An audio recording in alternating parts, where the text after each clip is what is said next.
Everyone talks about the courage it takes to walk away from your career or your job. They talk about that bold moment when you finally say, I quit. But nobody talks about what happens after. When I finally walked away from my job, I thought the hard part was over. Well, I was wrong. The truth is, walking away absolutely broke me. But that breaking was exactly what I needed to finally take my life back. Hello and welcome back to the For the Doers podcast. I am Seda, your host. So, if you're a doer or a leader, which leaders are doers, you probably know exactly what I mean. Our identities get so wrapped up in what we can endure or what we can face. And we pride ourselves on the hustle and the one that can handle all that pressure.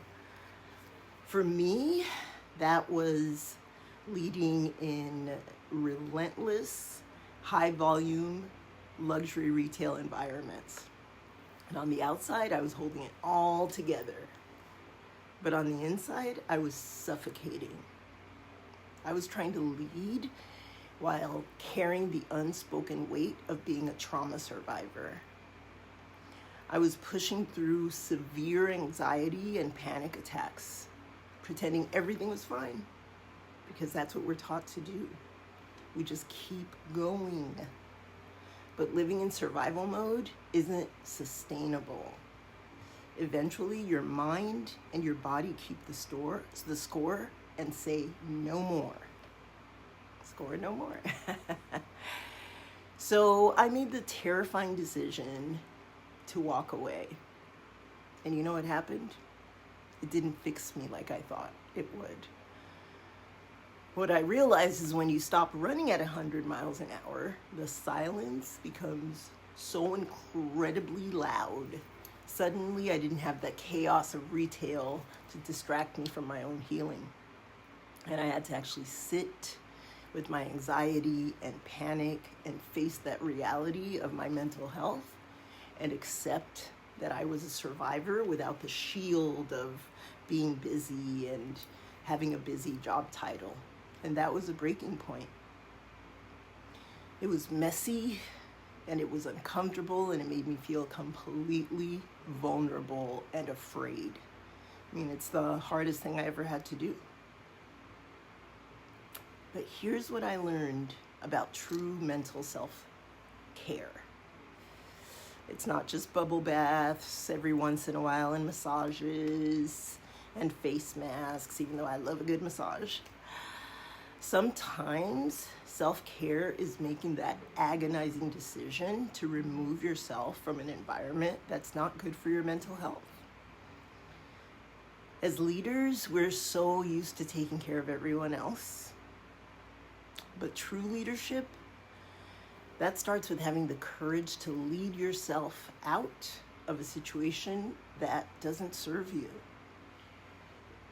It means deciding that you're not going to settle for a life that is not your own or is less than what you want.